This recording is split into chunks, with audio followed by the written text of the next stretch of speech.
Hi everyone. Hi everyone. I'm actually making another video, and I just wanted to actually touch base on something, especially because you all probably realize that Valentine's Day is coming soon. Because Valentine is actually although it's not a public holiday in any way, it is often considered a special occasion because, as you know, um, in most cultures, even in Asian cultures, and regardless of where you are in the world, um, 14th of February has had quite a large following or traction, and the idea of preparing presents or flowers for your significant other half, whether you're married or not, seems to be a common thing. I just wanted to actually talk about something related to that. There'll be two videos actually. One of them will be about special occasions and how it's related to narcissistic abuse, and the other video will be about specifically the one surprising trait or personality. Yeah, the one surprising personality trait that makes people vulnerable to narcissistic abuse and manipulation.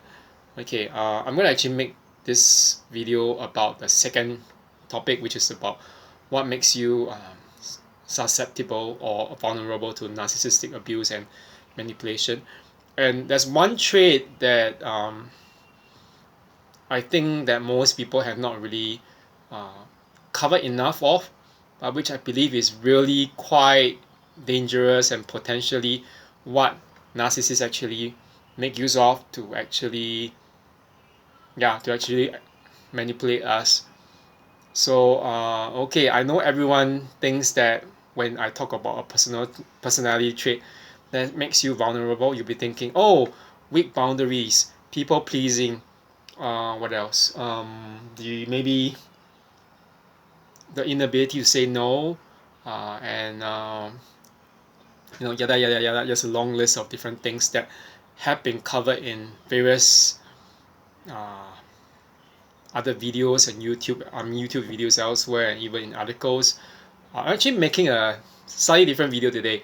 So I believe that one personality trait, okay, just hold on now, listen, that makes you vulnerable to narcissistic abuse and manipulation is the belief in a soulmate. Okay, in this one special partner or one special one. Okay, don't believe it? Okay, I don't know. But I don't know if you believe it. But okay, there's a reason why I say that. Okay, y'all know that in the three phases, there are three phases to a narcissistic relationship. The first being the love bombing phase, okay, which is also called the idealization phase. Okay, down in this part, you're overwhelmed with so many displays of affection, open close with commas, or love, which is why it's called love bombing, and um, it's also called the grooming phase. Yeah, you're followed subsequently by the devaluation phase, which is the phase in which the illusion that the narcissist creates of you being perfect to him or her is being eroded or smashed, and and they start putting you down, dropping hints of how you're not good enough. Okay, and because of this, the that kind of roller coaster between idealization and then devaluation, it creates a lot of this imbalance in your cognitive system. In your brain, you'll be thinking, why? From the best person or one person who seems to be most important or most loved in their lives, all of a sudden you just drop to someone who's like nothing, almost nothing, near to nothing. Yeah, and who doesn't even seem that human to them anyway, because they don't respect you. uh, of course, the third phase, which is the discard phase, is when they totally feel that you are of no use, you are of no value and supply value. Yeah, so that's when they just totally throw you aside like a hot potato. Okay, these are very common phases, as we know. Okay, what I'm trying to say is that, why is it that we always fall prey to the narcissists? Not always, but especially if we are really highly sensitive people and we tend to be a little bit more of a people pleaser or codependent. Why is it that we always fall prey to them? Okay, there is this one trait which I believe that they are able to play on, and that's the idea that there is a special someone out there. When they love bomb us, they find out who we want and who we like, who we are, things like that. They find out about our weaknesses, our strengths, everything, our dreams, our hopes. And then once they find out about it, they morph or change themselves to present that facade of them being that person we think they are. So in a way, we are falling in love with ourselves, not with them. Not because the true self of narcissist is never really shown to anyone, and only they know about it, but they don't want to face it.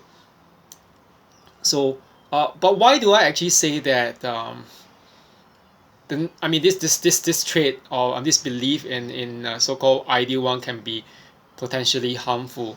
Okay, it's based actually on a study. There are actually two studies.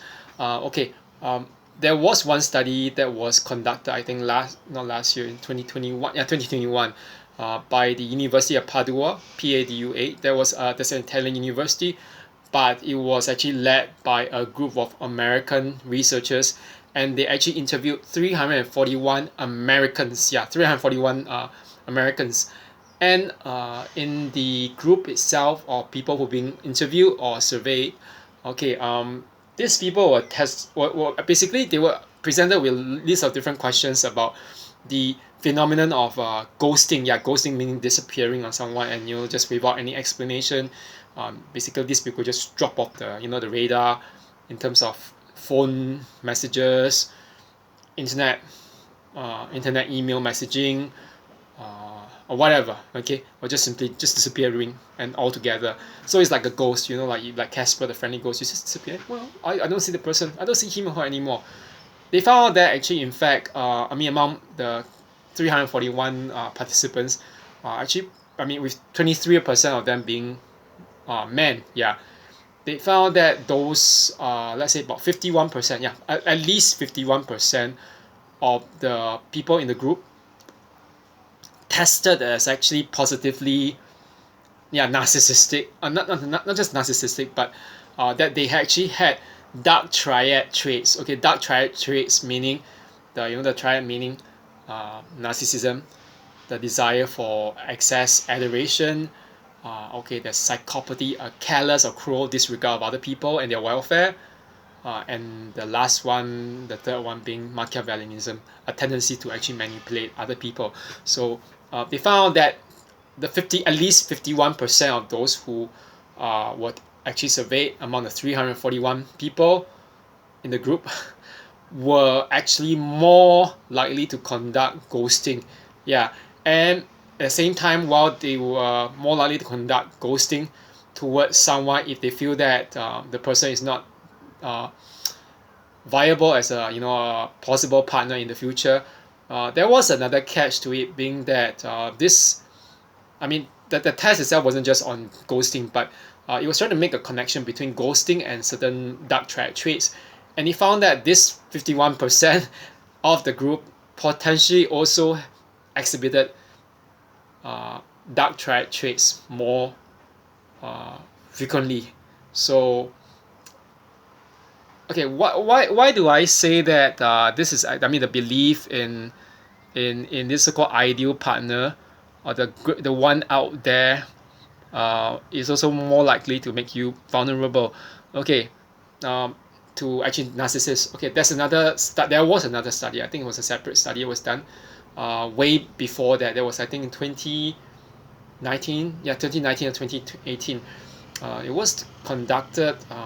I think it was in an American university. I can't really remember the real details, but they found that there's one trait that actually seem to make this men and women more likely to actually conduct ghosting, again, which is the disappearance without accounting for it to the person that they are dating or seeing. And maybe not even dating, but just seeing as a person, like a friend or whatever. So the one trait that actually makes them more likely to do that is the belief that there is an ideal one out there. So let's say, if you found, let's say, if for someone who is actually more likely to ghost, he or she will just realize, oh, this man or woman whom I'm seeing actually doesn't seem to fit in with the profile of what I want in a future life partner, or what I want in a soulmate. And because he or she does not conform to the idea of a soulmate, you know what, I don't want to offend him or her, I'll just disappear. And you know what, things will be just ended just like that. Okay, of course we know that ghosting doesn't exactly just end just like that. It's very painful for the person who's being ghosted upon. But at the same time, I think the reason why I say this is actually not just a reflection of the person, the so-called narcissistic person, or the other person who's actually doing the ghosting, but it's also a reflection in a way of the person being ghosted on, is that why do we actually, I mean, if we are ghosted, why do we feel so much at pain? And why do we feel so, sad about it? I think part of it is also linked to this idea that we do believe that there's a potential that this person might be the right one. Yeah.